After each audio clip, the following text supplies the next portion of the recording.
ಇವಾಗ ನೀವು ನೋಡ್ತಾ ಇರೋ ಹೂವಿನ ಹೆಸರು ಸ್ವೀಟ್ ವಿಲಿಯಮ್ಸ್. ಈ ಸ್ವೀಟ್ ವಿಲಿಯಮ್ಸು, ಡಯಾಂತಾಸ್ ಮತ್ತು ಕಾರ್ನೇಷನ್ ಮೂರು ಒಂದೇ ಫ್ಯಾಮಿಲಿಗೆ ಸೇರುತ್ತೆ. ನೋಡೋಕ್ಕೆ ಮೂರು ಹೂಗಳು ಒಂದೇ ರೀತಿ ಇರುತ್ತೆ. ಅದರಲ್ಲಿರೋ ಡಿಫ್ರೆನ್ಸ್ ಏನೇನು ಅಂತ ತೋರಿಸ್ತೀನಿ ಇವಾಗ. ಇದು ಡಯಾಂತಾಸ್. ಒಂದು ಸ್ಟೆಮ್ಮಲ್ಲಿ ಒಂದೇ ಹೂವಿರುತ್ತೆ.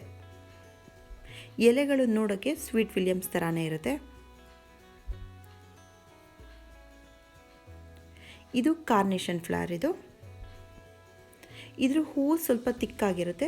ಎಲೆಗಳು ಅಷ್ಟೇ ಸ್ವಲ್ಪ ಡಾರ್ಕ್ ಆಗಿರುತ್ತೆ, ಸ್ವಲ್ಪ ತಿಕ್ಕಾಗಿರುತ್ತೆ. ಸ್ವೀಟ್ ವಿಲಿಯಮ್ಸಲ್ಲಿ ಒಂದೇ ಬಂಚಲ್ಲಿ ತುಂಬ ಹೂವಿರುತ್ತೆ. ಈ ಸ್ವೀಟ್ ವಿಲಿಯಮ್ ಪ್ಲ್ಯಾಂಟ್ಸ್ನ ಈಸಿಯಾಗಿ ಸೀಡ್ಸಿಂದ ಗ್ರೋ ಮಾಡ್ಬೋದು. ಹೇಗೆ ಬೆಳಿಬಹುದು ಅನ್ನೋದನ್ನ ಸ್ಟೆಪ್ ಬೈ ಸ್ಟೆಪ್ ಪ್ರೋಸೆಸ್ನ ನಿಮಗೆ ತೋರಿಸ್ಕೊಂಡು ಹೋಗ್ತೀನಿ. ಈ ಸೀಡ್ಸ್ನ ನಾನು ಅಮೆಝಾನಲ್ಲಿ ತರಿಸಿದ್ದು.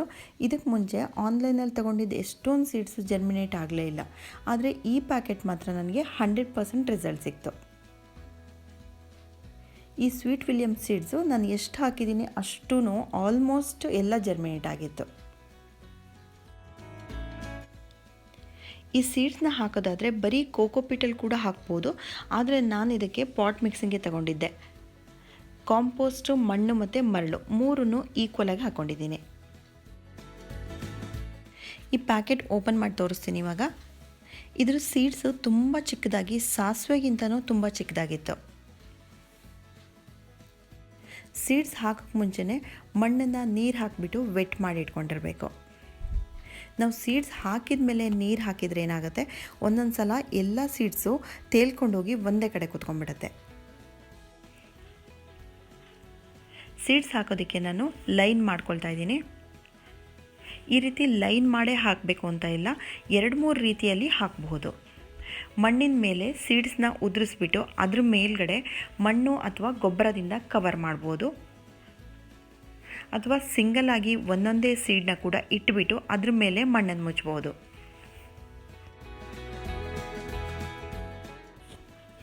ಹೇಗೆ ಬೇಕಾದರೂ ಹಾಕ್ಬೋದು, ಆದರೆ ತುಂಬ ಡೀಪಾಗಿ ಮಣ್ಣೊಳಗೆ ಹಾಕಬಾರ್ದು. ತುಂಬ ಡೀಪಾಗಿ ಹಾಕಿದರೆ ಜರ್ಮಿನೇಟ್ ಆಗೋದು ತುಂಬ ಲೇಟ್ ಆಗುತ್ತೆ ಅಥವಾ ಆಗದೇ ಇರ್ಬೋದು. ಮಣ್ಣಿಂದ 1/4 ಇಂಚಷ್ಟು ಮಾತ್ರ ಒಳಗಡೆ ಹಾಕಬೇಕು. ಸೀಡ್ಸ್ ಹಾಕಾದ್ಮೇಲೆ ಮೇಲ್ಗಡೆ 1 ಲೇಯರ್ ಮಾತ್ರ ಮಣ್ಣನ್ನು ಕವರ್ ಮಾಡಬೇಕು. ಪಾಟಲ್ಲಿರೋ ಮಣ್ಣನ್ನೇ ಮಾಡ್ಬೋದು ಅಥವಾ ಬೇರೆ ಮಣ್ಣನ್ನು ಕೂಡ ಮಾಡ್ಬೋದು, ಅಥವಾ ಗೊಬ್ಬರ ಕೂಡ ಮೇಲ್ಗಡೆಯಿಂದ ಕವರ್ ಮಾಡ್ಬೋದು.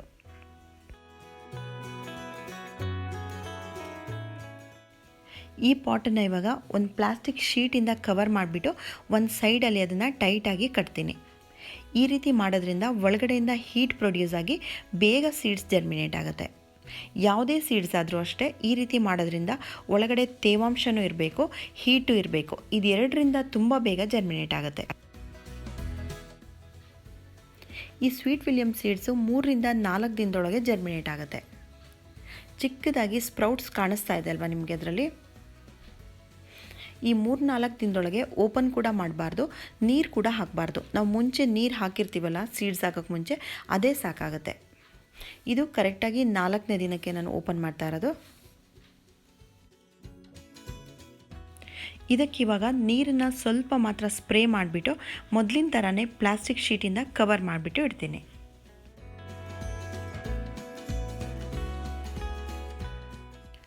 ಸೀಡ್ಸ್ ಹಾಕಿ ಕರೆಕ್ಟಾಗಿ ಇವತ್ತಿಗೆ 14 ದಿನ ಆಗಿದೆ. ಇವಾಗ ಕವರ್ನ ಓಪನ್ ಮಾಡಿ ನೋಡ್ತೀನಿ. ಚಿಕ್ಕ ಚಿಕ್ಕ ಪ್ಲ್ಯಾಂಟ್ಸ್ ಬಂದಿದೆ. ಇದಾದಮೇಲೆ ಮತ್ತೆ ಕವರ್ನ ಕ್ಲೋಸ್ ಮಾಡೋಕ್ಕೆ ಹೋಗಲ್ಲ, ಹೀಗೆ ಓಪನ್ ಇಟ್ಬಿಡ್ತೀನಿ. ಜರ್ಮಿನೇಷನ್ ಆಗೋ ಟೈಮಲ್ಲಿ ಪಾಟನ್ನು ಬಿಸಿಲಲ್ಲಿ ಇಡಬಾರ್ದು, ನೆರಳಲ್ಲಿ ಇಡಬೇಕು. ಆದರೆ ಬೆಳಕು ತುಂಬ ಬೀಳ್ತಾ ಇರಬೇಕು.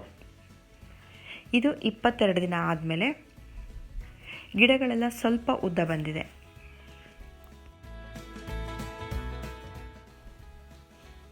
ಇವಾಗ ಈ ಗಿಡಗಳಿಗೆ 1 ತಿಂಗಳಾದಮೇಲೆ 10 ದಿನ ಆಗಿದೆ. ಇದರಲ್ಲಿ ಕೆಲವು ಉದ್ದ ಬಂದಿದೆ, ಇನ್ನು ಕೆಲವು ಸ್ವಲ್ಪ ಗಿಡ್ಡನೇ ಇದೆ.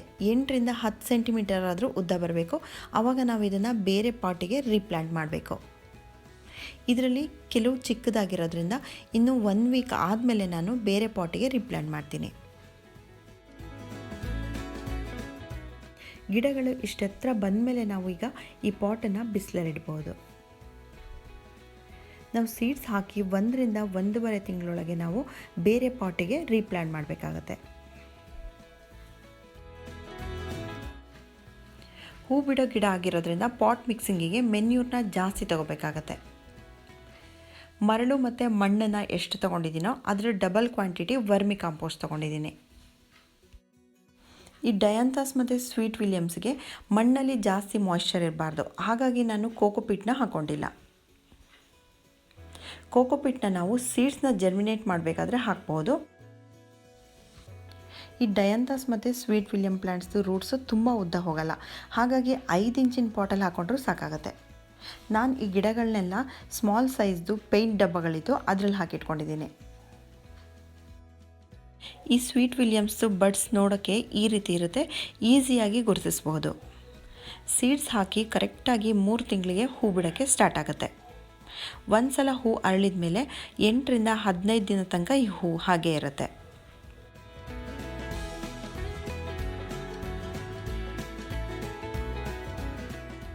ಇದರಲ್ಲಿ ತುಂಬ ಕಲರ್ಸ್ ಬರುತ್ತೆ. ಎಲ್ಲ ಕಲರ್ಸು ಇದೇ ರೀತಿ ನೋಡೋಕ್ಕೆ ತುಂಬ ಅಟ್ರಾಕ್ಟಿವ್ ಆಗಿರುತ್ತೆ. ಈ ಸ್ವೀಟ್ ವಿಲಿಯಮ್ಸು, ಕಾರ್ನೇಷನ್ ಮತ್ತು ಡಯಾಂಥಸ್ ಈ 3 ಪ್ಲ್ಯಾಂಟ್ಸ್ಗೆ ತುಂಬ ಸನ್ಲೈಟ್ ಇರಬೇಕು. ಮಿನಿಮಮ್ 6 ಗಂಟೆನಾದರೂ ಬಿಸಿಲು ಬೀಳೋಂಥ ಜಾಗದಲ್ಲೇ ಇಡಬೇಕು. ನೀರು ತುಂಬ ಕಡಿಮೆ ಹಾಕಬೇಕು. ಮಣ್ಣು ತುಂಬ ಡ್ರೈ ಆಗಿದೆಯಾ ನೋಡಿಕೊಂಡು ಚೆಕ್ ಮಾಡಿಬಿಟ್ಟು ಹಾಕಬೇಕು. ನೀರು ಜಾಸ್ತಿ ಆದರೆ ಈ ಗಿಡ ಬದುಕಲ್ಲ.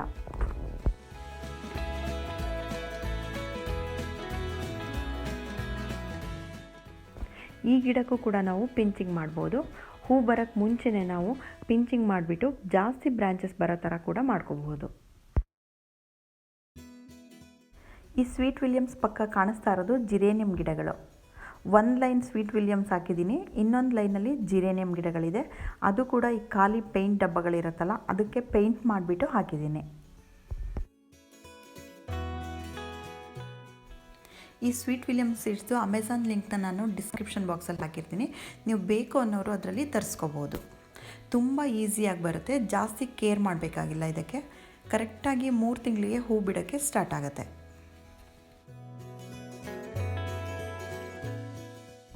ಇದನ್ನು ಪಾರ್ಷಲ್ ಶೇಡಲ್ಲಿ ಕೂಡ ಬೆಳೆಸ್ಬೋದು. ಶೇಡಲ್ಲಿಟ್ಟರೆ ಗಿಡ ತುಂಬ ಚೆನ್ನಾಗಿ ಬರುತ್ತೆ, ಆದರೆ ಇಷ್ಟೊಂದು ಹೂ ಬಿಡಲ್ಲ. ಹೂ ತುಂಬ ಬಿಡಬೇಕು ಅಂದರೆ ಫುಲ್ ಸನ್ಲೈಟ್ ಇರಲೇಬೇಕು. ಮಳೆಗಾಲ ಸ್ಟಾರ್ಟ್ ಆಗೋವ್ರಿಗೆ ಇದೇ ರೀತಿ ಇದರಲ್ಲಿ ಹೂ ಬರ್ತಾನೆ ಇರುತ್ತೆ. ಒಂದು ಸಲ ಹೂ ಪೂರ್ತಿ ಅರಳಿ ಹೋದ್ಮೇಲೆ ಈ ರೀತಿ ಒಣಗ್ತಾ ಇರುತ್ತೆ. ಈ ಒಣಗಿರೋ ಹೂವಲ್ಲಿ ಸೀಡ್ಸ್ ಇರುತ್ತೆ. ಆ ಸೀಡ್ಸ್ ಆದ ಕೂಡಲೇ ನಾವು ಅದನ್ನು ಕಟ್ ಮಾಡಿಬಿಟ್ಟು ತೆಗೆದಿಟ್ಕೋಬೇಕು. ಸೀಡ್ಸ್ ಕಲೆಕ್ಟ್ ಮಾಡಲಿಲ್ಲ ಅಂದ್ರೂ ಇದನ್ನು ನಾವು ಕಟ್ ಮಾಡಿಬಿಟ್ಟು ತೆಗಿಲೇಬೇಕಾಗತ್ತೆ. ಇದು ಕಟ್ ಮಾಡಲಿಲ್ಲ ಅಂತಂದರೆ ಗಿಡದಲ್ಲಿ ಹೂ ಬಿಡೋದು ಕಡಿಮೆ ಆಗುತ್ತೆ.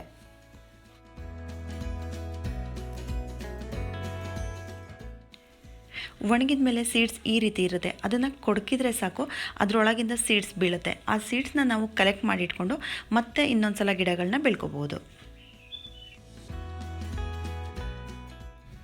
ಈ ವಿಡಿಯೋದಲ್ಲಿ ಇನ್ನೊಂದು ವಿಷಯ ನಾನು ಹೇಳಲೇಬೇಕು.